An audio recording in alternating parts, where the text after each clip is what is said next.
All right, come on guys, come on in.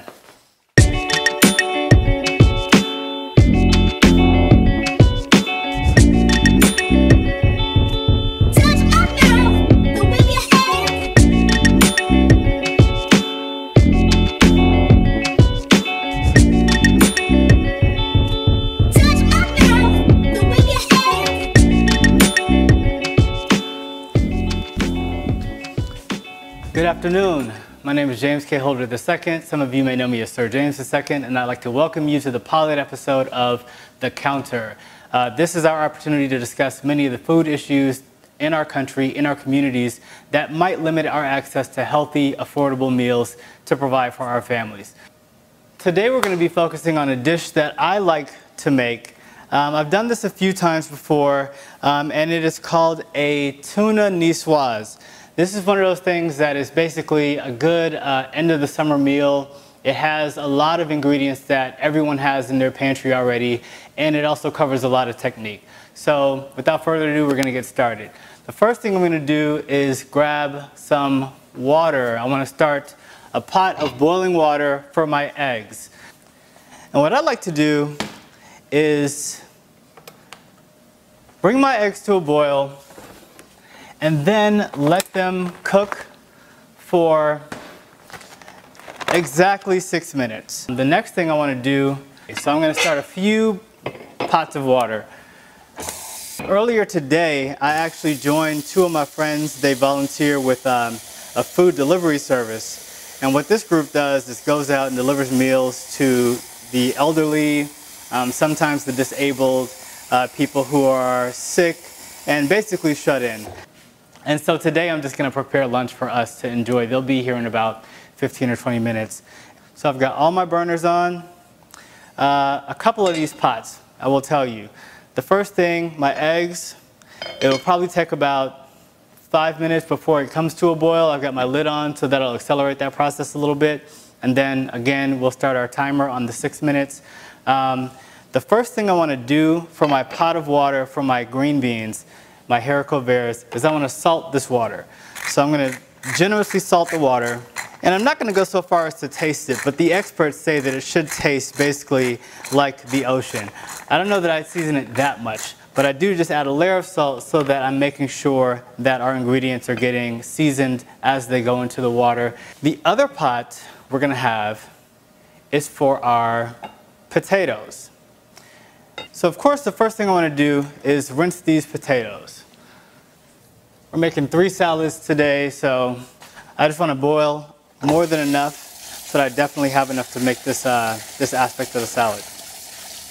So now I'm going to prepare my green beans. And I want to rinse these off. These are already pre-washed. As you can see, our water is boiling, so what I'm going to do is set a timer for our eggs right at 6 minutes. I want to start on my tomatoes. Now, the key to peeling tomatoes is what you want to do is just rinse them off. I'll mark a little X there.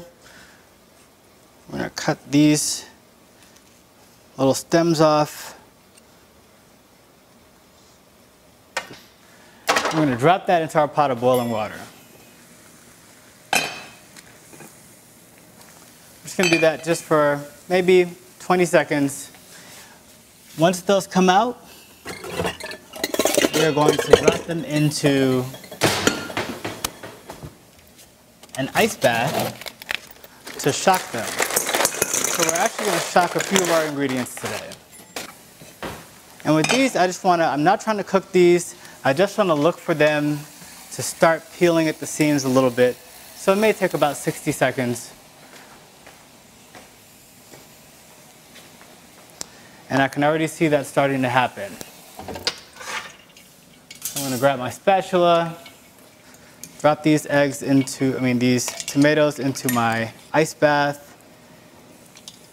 The next thing we're going to do with the same pot of boiling water, we are going to go forward with our haricot verts. Now we've already seasoned this water. It's not going to really matter that those tomatoes were in there. And we're going to cook these until they're tender. I don't need all of them. This salad, you can kind of do as many as you want or as few, but I definitely want to have a good substantive salad for my friends because we were out there working for a good bit of time. Now what makes this a tuna niçoise is the fact that we're using tuna.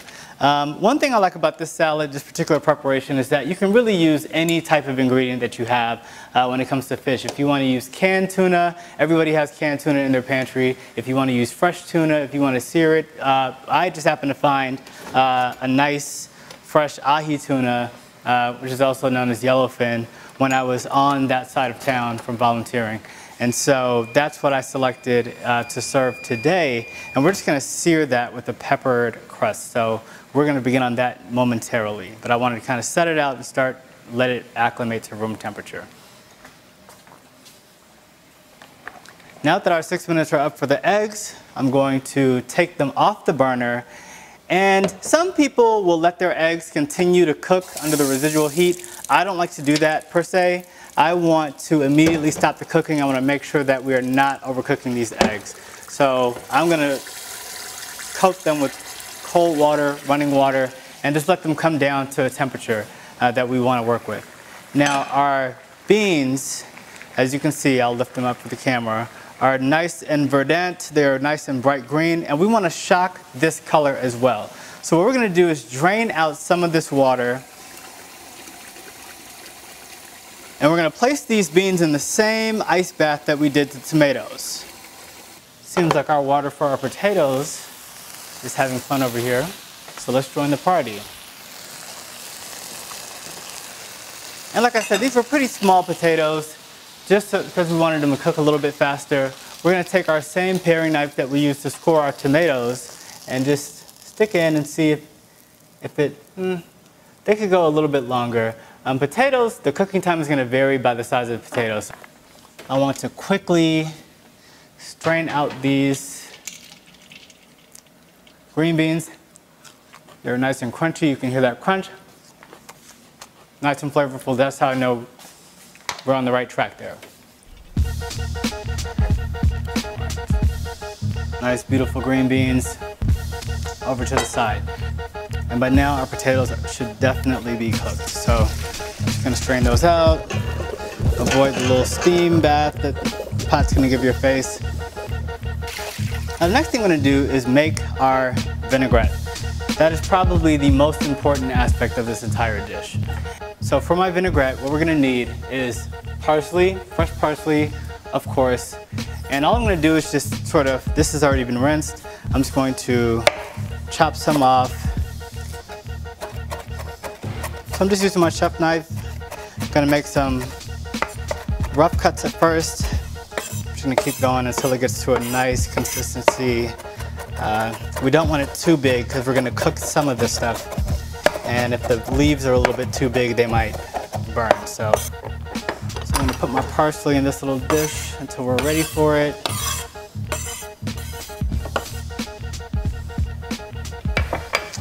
We're going to then need Dijon mustard.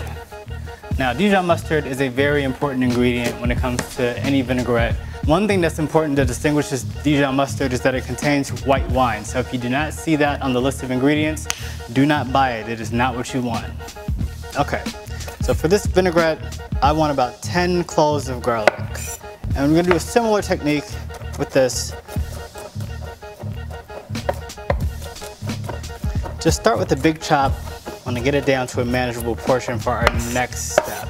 I want to quickly zest a bit of this lemon into the bowl. This has already been rinsed off.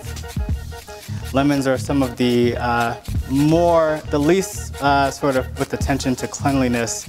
People tend to forget that they have to rinse their lemons off before using them for zest and juice. So make sure you rinse your lemons off before you use them. So we're just going to get a good bit of zest in here. The zest from one lemon. We're going to add in our garlic, a bit of our Dijon mustard, and then that's sort of the base of your flavor. So this is where all the flavor from what we're doing is going to come from. We want to add a little bit of this lemon juice as well. So what I'm going to do is just roll this lemon on my board gonna take my same chef's knife. I like to cut lemons in the wedges here, just off to the side, just so that I'm not getting any seeds. And with the vinaigrette, what you want to do is you want a ratio of about 1 part vinegar to 3 parts oil. So with that, I have my white balsamic vinegar. I'm not really going to measure it out. There we go. I'm going to season this. I'm going to grab a whisk. And I'm also going to grab my extra virgin olive oil. I'm going to start whisking this out a little bit just to get it going. These are all my liquid ingredients. These will all meld together quite nicely. Pull this bowl out so that I could use for this very process. You see how my bowl was spinning there? If you put it in another bowl first, it'll stop that process. Again, we're making a lot of vinaigrette here, so I'm actually just going to take this pourer off. To speed this process up, you want to slowly drizzle in as you whisk your ingredients together. And what you're trying to do is form sort of a temporary emulsion. You want to make sure that your polar and your non-polar ingredients are combining, for lack of a better way to phrase that. I want to add in my fresh parsley, and this is going to be a nice green vinaigrette. It's looking a little thick for me, so I'm going to keep adding a little bit more oil before I taste.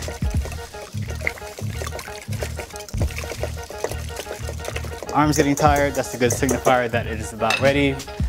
I'm going to taste. One, I want to run the back of my spoon against this. If it sort of sticks to the back of the spoon like this, then I know that it's the consistency that I want. Nice and flavorful. I don't get much of the garlic taste that I want. I'm going to add a little bit more garlic to this. I'm going to add a bit more parsley to this. The salt content is good on this. So I'm going to quickly peel these tomatoes. As you can see, because we blanched them and shocked them in that cold water, the peel comes right off. Because we're making a salad where we want to be basically marinating these tomatoes, we definitely want the peel off because these are beefsteak tomatoes. So I'm a very big proponent of choosing the produce that looks good to you. This is one of those things that's really just an open-ended deal when it comes to what you're actually using. These are really hearty tomatoes. As you can see, I'm cutting them into sort of eighths. I definitely want to take out this sort of thick, stemmy part here. We've got our potatoes. I'm going to prepare those quickly by chopping them. I'm going to just scoop these onto this plate. And while they're still warm, I'm going to go ahead and start coating each of these ingredients with our vinaigrette. So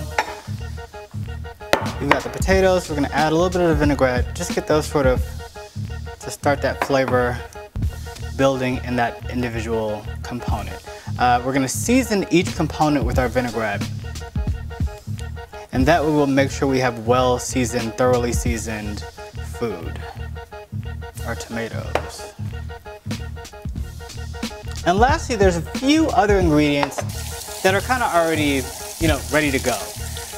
Anchovies is sort of a classic Niçoise ingredient, but then you've also got to have your capers and your olives. As you know, the salad particular is named after a particular part of France, which is on the French Riviera in Nice. And so you kind of have to include some of those really Mediterranean-inspired ingredients. Olives, but these, I'm using Kalamata olives. They're readily available in most of our, fresh food stores. They're also generally available in sort of bodegas and gas stations as well. So this is, again, we're celebrating here an item that it's not hard to source the ingredients that you're going to put in this dish. Oh, there's a knock at the door. I think those are my friends, Smalls and Jaclyn. All right, come on guys, come on in. Good to see you again. Thanks for joining me for lunch. I am great, good to see you. I brought this for you. I appreciate it. What is this, a sparkling rosé? Something for the summer. Fancy. So this is a summer celebration. Thank you all again for inviting me out to community service. I know we've done it a couple times before, but that one was kind of a little bit different, right? Yeah. So today, while I was out in Buckhead, I actually stopped by Sprouts and got, they had good salmon, they had good tuna as well. And so it was a good deal on the tuna. I was like, oh, okay, so we can do a little tuna Niçoise situation. So I'm going to do a peppered and seared tuna, really quick. My sentoku knife. And I want to do one quick cut along here. I don't want to really tear into the meat, but I'm definitely looking for a nice even pink color throughout. I don't want to see any discoloration. I don't want to see a lot of fading. I smelled the fish earlier. I'm not going to smell it in front of you. It's nice and clean smelling. So you definitely want to really smell nothing when you buy fish that's fresh and prepared that way. And especially since we're doing a seared preparation, you want to be careful. I like to put a little bit of toasted sesame oil on all of my sort of meat products. It gives it a nice little primer for what the flavors we're going to add to it. And with this, a little bit goes a long ways. So you got a nice little cut here. And what I want is we're going to cut this way. So I want a little nice cross section when we actually go to cook this. I'm going to prepare this next with our same vinaigrette, our magic vinaigrette. And I'm just going to coat this. But this is going to act as a flavorant. This is actually a pretty thick steak, so I want to make sure that I'm actually coating this with more than enough salt. I'm going to quickly coat this fish in our pepper medley. I spread this around a bit. And if there's some parts that look a little bit thick, just kind of feather it out, dust it out a bit. With frozen fish, you have to be really careful. So tuna, obviously this particular fish came from Indonesia. They basically freeze it on the boat and then ship it to the United States. That's the most sustainable way to get tuna in the United States. So, you know, you kind of make sacrifices. If we were living on the coast, we might have access to more fresh fish, but here we are. So they freeze it and then they basically sell it in the market from a frozen state. So you want to make sure that you decide what you're going to do with that fish when you buy it. So if you're going to freeze it, that's fine, but just freeze it, keep it frozen until you're going to cook it. Or if you're going to cook it in a preparation like this where it's seared, you want to go ahead and just be ready to use it as it is. We have got our hot pan. We have got our coated tuna. And this is actually going to be a really, really, really quick process. But again, we're working with a hot pan. So the first thing I'm going to make sure I do is have all of my tools ready at my disposal. I need 2 sets of protective wear for my hands. I also want to use a metal thin spatula so that I can flip this. Once I get it in the pan, there might be a little bit of smoke from the oil. I'm using extra virgin olive oil, which is actually, considering this pan is a little bit hot. I'm going to start with the vegetable oil just to start the pan. You see that smoke's coming up. I'm going to add a little bit of extra virgin olive oil. But this is going to be a quick cook, so we're not so much worried about anything going too left. So that's the sound we want to hear. I'm going to set my timer for 1 minute. Within 1 minute, I should have this whole thing cooked. I'm going to flip this to the next side. I want to cook it on the top and bottom a little bit longer. All right, so that's our minute timer. And I'm going to flip to our last side. So it's about a minute. So what we have here is our seared tuna steak. And then I'm going to grab my lettuce. So I want to rinse this. I'm just going to kind of go through the leaves because I only need about 10 leaves to get this to work. So again, we're going to take one of our trusty napkins. I'm going to quickly go through each leaf. I like the greener leaves making sure there's no residue, no dirt remaining on them. I'm just gonna layer these out on this napkin. And again, we don't need too much, but this is really, really nice, fresh, beautiful lettuce that I got at the Sprouts is sort of like it's like a convenient farmer's market. Would you say it's like their model is sort of, it's not as extensive as a farmer's market, for which you typically, in a city like metropolitan Atlanta, you're driving 20 miles away from the city center, 25 miles away to be able to get the freshest produce from local purveyors. Sprouts has sort of a mix of local and also sort of a little more rural purveyors. In another place in time, I would have probably sat this in the refrigerator to kind of just dry out a little bit. I'm just gonna shake this. You see there's a little bit of water, and I don't have on tennis shoes. So if I slip and fall, it is what it is. I'm just gonna keep going. As you sip your wine. As I sip my wine, which will not make it better. Clearly we've done this before. So now I'm ready to start assembling our plates, and I know I have kept you all of it, so I will do my best. The most important thing that we had here was our tuna. That is the star of the show. So we are going to just slice this, clean knife, and start out cutting it there. Nice, beautiful, pink ahi tuna.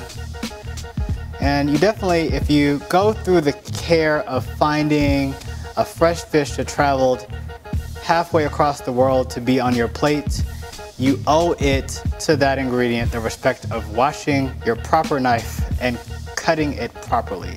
You don't want to be tearing fillets of this. And also, as I'm cutting, I'm also double checking to make sure that the temperature of the fish is not so high it has cooled down appropriately. So I definitely know that this is what we're going for. One thing I like to do with all salads is just sort of prime the plate with a little bit of dressing on the bottom. Some people like a lot of dressing. I'm not necessarily one of those people. And so having it at the bottom gives you an opportunity to kind of control that level, and it doesn't encumber into your experience if you don't want so much dressing present. So we just, again, want a quick little bed here. Just picking nice, pretty leaves. And so with this, you can kind of assemble it any way you choose. I want to start out by celebrating our potatoes. So I'm gonna take just a handful, and I'm just gonna put those on the corners. Because the green beans are so long, I definitely want to bring them into the party quickly. I don't want to wait till the end and then try to figure out where I'm going to put these long string of green beans. The next thing I want to do is bring in these lovely tomatoes. And the last thing is anchovies. So I'm going to defer to our guests. Are we good on anchovies? Yes, yes. Okay, good. See, these are my people. These are pre-filleted anchovies, and they're also, I'm just gonna pull a good number of them out of the can because they're kind of packed in here. But they're nice, you know, salty flavor. And now, with everything else placed, I want to make a bed for my nice ahi tuna. So we have this much. I'm going to take about this many pieces and just sort of fan them out as they were cut. I think this is like the essence of like French cooking though, like how they are so good at sort of taking basics and making them a star, you know? And so we're talking about, you know, tomatoes and green beans, which we all love and we all have access to, but also, you know, I think one big reason for this salad is that you could theoretically still use canned ingredients. But also from a meal prep perspective, I think it's a very interesting idea that for someone that wants to prep for the week for work, the green beans I could use as a side later in the week for something. Yeah, that would definitely stay in the fridge for a few days. Right. You assemble it each morning, so if you're all right. everything in advance, you just assemble it. Like if you don't want it to be pretty, you could really put all that stuff into a Ziploc bag pour the stuff in, shake it, and then just put it over a bed of lettuce and then throw. You could take the tuna, the packaged tuna right out of the little rip pack and put it right on top. But that tuna package, see, that's the thing though. That packed tuna, it's expensive. Like it's crazy because like if you look at like that Starkist like pack of, you know what I'm talking about, the dry pack of tuna, per pound, that's more expensive than the ahi tuna I just teared up for you. Ta-da! Oh, beautiful. Yeah, that you see is very delicious. What are we gonna eat?